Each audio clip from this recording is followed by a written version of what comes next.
I was running along.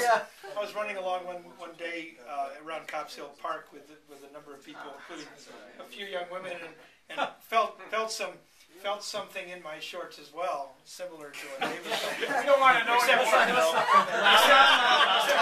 When I reached in and pulled out, it was a pair of ladies' underwear.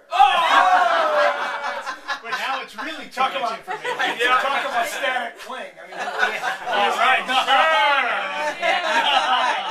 We'll talk later. That sounds like a quote for next year. Speaking of which, the quip of the year. Oh, the segue. There was a lot of competition for the quip of the year, and I want to tell you about the runner-up first. Dave Seck. Oh, because he's not here. Yeah, was running along with Joy, and maybe you want to tell the story, or should I? Oh, go ahead. You don't remember it, right? I'm not a good storyteller. Both Dave and Joy had seen this piece on NPR, heard this piece on NPR. We do puppet theater with Dave. About Pick him up. You're talking about Dave. about a bunch of Santa Clauses that got together. There was a bunch of Santa Clauses that met, like 500 Santa Clauses in Santa Claus costumes, that went on a pub crawl. I think it was in Washington. No, it's in New York. New York. All over the country. All over the country. SantaCon. My daughter. Well, they both heard about this, and they were talking about it on the run. And Joy said to Dave, she said, well, you know, I heard that piece on NPR, and I thought about you, you know. And they went on for a few minutes, you know, and maybe a half mile, and Dave looks at her and says, why would a story about a demented, drunken Santa Claus remind you of me?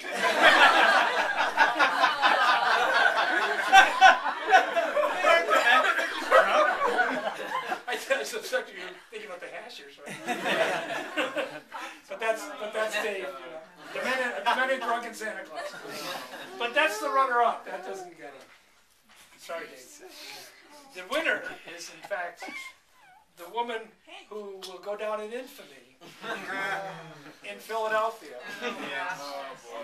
for running around the hotel saying, "Smell my underwear! Smell my underwear!" Danny Andalina. Why? The story is that during the trip, in her luggage was a bottle or a spray bottle of hairspray, and it discharged. And her underwear was smelling like hairspray. Yeah, you could smell it in the whole room. That must have been comfortable. So that was the story, and it became quite the. That worked really well on Brad's thong, by the way. Yeah. So Danny gets the quip of the year for "Smell My Underwear," and related, Sharon gets the Golden Pen Award for writing about it. And the title of Sharon's piece was "What Does Underwear Smell Like?" Which turns out it was the password to get into the women's room at the hotel. So, Sharon.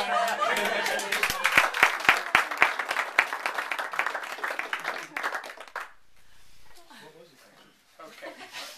Now we actually have a few awards that you might actually want to get. So, coming up to the serious part. The first one is the Extra Mile Award for those people, or the person who goes the extra mile for up-and-door runners. And this year it goes very well, deservedly, to Mike Reef. Mike, as you know, is a great coach, helped a lot of us, and I'm sure we'll make sure he gets that. Next we have the Most Improved Runners. Neither of whom is here today, I'm sorry. John Salvador won the Most Improved Male Runner. Very And Elizabeth Mador, who ran her first marathon this year, also was nominated and won the Most Improved Women's Runner. And the next is the Tom Phillips Award for the Most Inspiring Runner. Remember, you may know that we renamed this the Tom Phillips Award for our friend Tom, who passed away, how many years ago, Dave? 1997. 1997, okay, from cancer. And we are very, very pleased to give you this award to Joe Galvano. Yeah.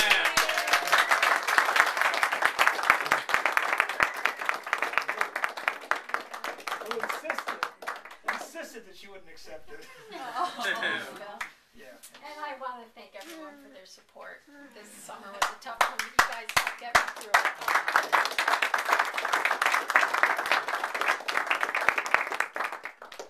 Okay, now moving on to the really important awards. Sorry, George.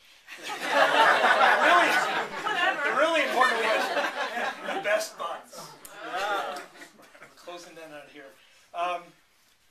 The best veteran female buns is a woman is awarded to a woman who is out working on them right now, Jean Herrick, who was at the snowshoe race this morning. So Jean won the best veterans buns.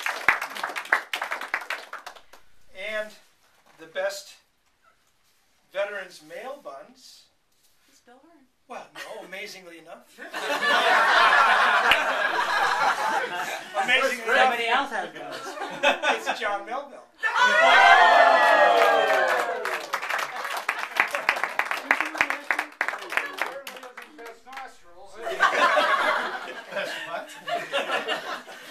Nice going, John.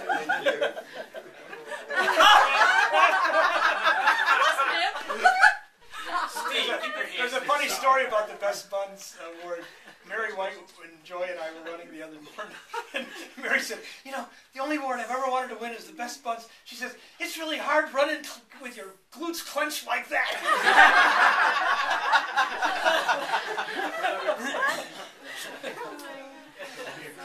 But apparently somebody has achieved that feat, because the best female buns this year is Sharon Sadler.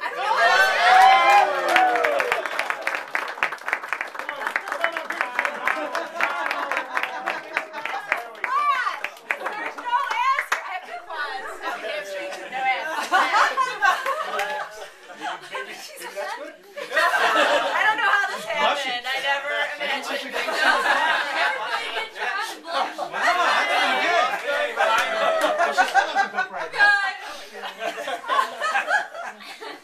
Okay, and the best male buns is a runner who many of us have looked up to for many, many years, Dave Bradshaw. I don't know how he could have gotten the award, because he's out of sight so quickly that you can't really determine. And being in the back, who was looking at, I'm like, everyone's in front of me. So. Apparently